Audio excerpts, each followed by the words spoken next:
Yo, it's your boy had a 2X, and we react to how NBA players got their jersey number. Let's see how they got it. Let's get into it, man. Now, you'd think NBA players choose their jersey numbers randomly, but there's secrets behind how players got them.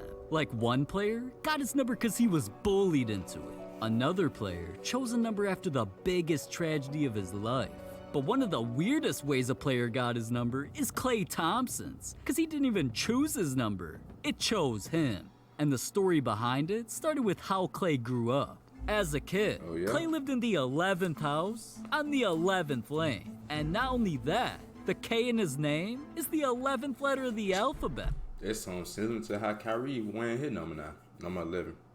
And he always thought these 11s were just a coincidence. But everything changed in 2011. This was the year Klay's dreams had a chance to become reality at the NBA draft. And one by one, the picks came in. With the first pick in the 2011 NBA draft, Kyrie Irving. With the second pick, with the third pick, fourth, fifth, with the sixth, seventh, with the eighth pick, the ninth pick, 10th pick, with the 11th pick in the 2011 NBA draft, the Golden State Warriors select Klay Thompson from Washington State University. The 11th pick in the 2011 draft is how Klay made his way into the NBA. So because the number 11 was everywhere in his life, he instantly knew what jersey number he had to pick, 11.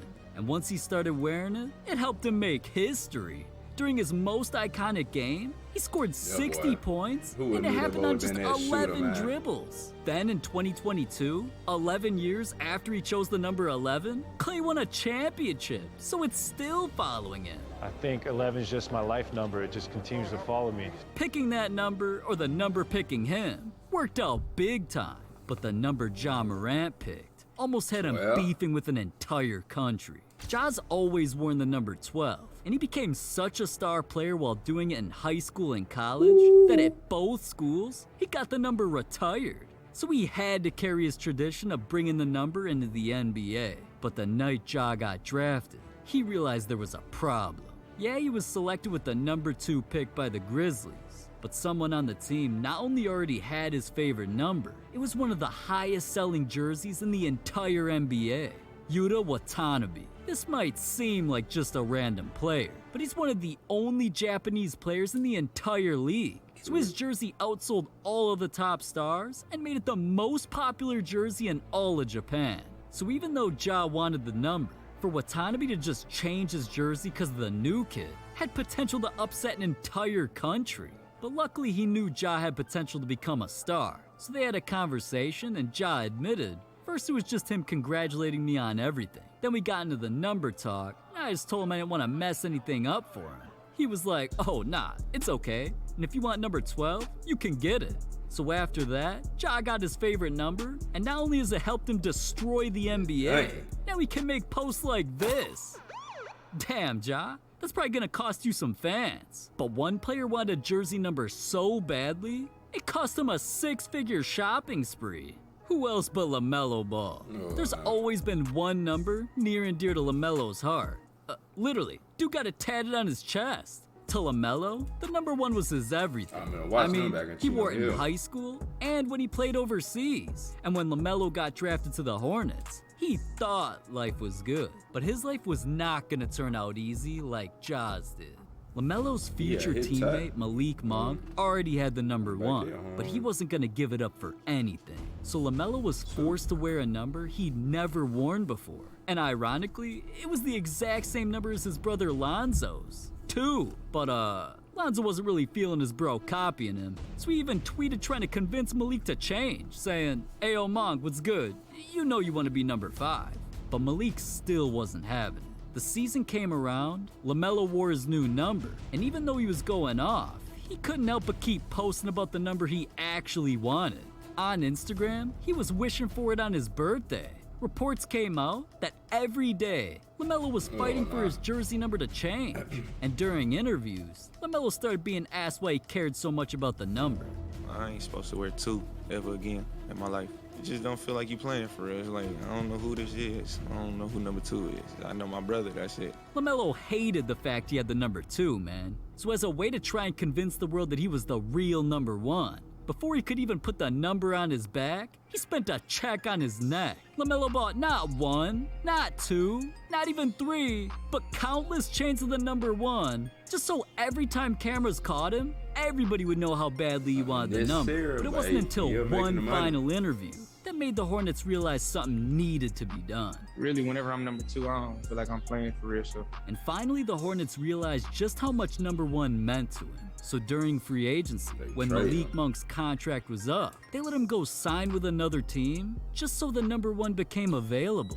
And well, LaMelo was hyped that his antics actually worked. So it wasn't long before he revealed the surprise on Instagram. And at Media Day, he looked happier than ever.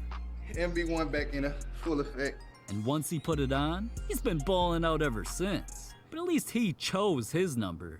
Another player was bullied into it. How Zach LaVine got his jersey number is something nobody would expect from an NBA. I mean, on court, he's always been fearless. Whether it's up to him to win the game with a crazy shot, or risking injuries just to throw down a crazy dunk. No matter what he's doing, you always see him repping the number 8 while playing like the number 8 that he idolized growing up, Kobe Bryant. I just, he was the reason why I partly wear number 8. Why would I want to change that? Just because, he's gone now. You want to keep that memory alive. But like Zach said, he only partly wears his idol's number to make sure anybody who sees him play is also remembering Kobe. The main reason Zach got the number in the first place is low-key embarrassing. See, when Zach first got drafted, he wanted to wear a number that would rep the most important person in his life, his dad. Because who better to show love to than the one man who put Zach through crazy workouts and helped him get to the league in the first place? And since Zach's dad used to be an athlete who wore the number 14, it was exactly what Zach wanted, but couldn't have. All because his teammate Nikola Pekovic scared him to death. When I came into the NBA, Pekovic had number 14. For those who know him, he was a big human, so I didn't feel like asking for that number, so I reverted to 8. Now, all right, I get it. I'd be scared of a player who violates grown men too. So Zach ain't alone, but at least he didn't choose his jersey number just to try and get it banned, like LeBron James did. The mystery of LeBron's number started in high school, because he wasn't the typical teenager. He looked like a grown man going up against kids and became one of the greatest high school basketball players in history. So before he stepped on an NBA court or even graduated, fans worldwide already started calling LeBron the chosen one to become the next Michael Jordan. And ironically, Jordan is why LeBron wore the number 23. I wear number 23 because of the great Michael Jordan that's here in Charlotte. Now, at first, LeBron felt no shame in copying his idol. So once he got drafted by the Cavs, of course he snatched the number 23. And through the years, even though LeBron was accomplishing greatness all while wearing his favorite number, eventually something didn't feel right. And one night after a game, he made a shocking announcement. I think I'm gonna change my number next year. I think no guy in the NBA should ever wear 23. But nobody listened except LeBron. And the next season, when he switched teams to the Heat, he chose the number 6. At first, LeBron claimed he chose the number because it's what he wore in the Olympics. Probably 6, my Olympic number. Then, he said he chose 6 to rep another one of his idols, Julius Erving. But we all know how LeBron's always capping. And now in 2022 on the Lakers, magically the story of why he wears 6 is completely different. It's multiple reasons. One, because 23 is one of my favorite numbers as well. So, 2 times 3 is 6. Also, my first son is October 6th, the 6th day of October. And my youngest son is June 14th, the 6th month of the year. So, wow, LeBron, thank you so much for explaining 2 times 3 equals 6. I never would have known. But whether LeBron's lying or not, he was just trying to do the right thing with his numbers. The story of Kevin Garnett's jersey number is heartbreaking. His NBA career had a wild beginning. After spending his childhood idolizing basketball star Malik Sealy, Garnett got drafted to the NBA and felt it was only right to honor him with one of his jersey numbers. Garnett put on the number 21, which was what Malik wore in college. And while Garnett wore it, he spent his first seasons in the NBA becoming a star, till he eventually caught the attention of Malik. And Malik was so impressed with the player Garnett was becoming while wearing his number that he vowed to come team up with the kid. Now being teammates, it quickly became more than that, because they started doing everything together. Once his idol, now his teammate and best friend, all of Garnett's dreams were coming true. And just when it seemed like their friendship couldn't get any better, Malik threw Garnett a surprise birthday party for him and all of his friends and family to celebrate. Garnett was feeling on top of the world and felt like nothing could go wrong. Until, after the party, Malik hopped in his Range Rover and started making his way home. But once he got on the freeway, Timberwolves guard, NBA veteran Malik Sealy died as a result of a head-on car collision in suburban Minneapolis. His sports utility vehicle was hit by a pickup truck which was going the wrong way on a highway. The situation had the NBA world shook. So at the very next Timberwolves game, the organization dedicated it all to Malik. But nobody was more affected by the tragedy than Garnett. Because not only had he just lost his best friend, on the day the two had a vacation planned, Garnett was instead attending Malik's funeral. So he didn't think he'd ever get over this, knowing he'd always be sitting next to Malik's locker and he wouldn't be there.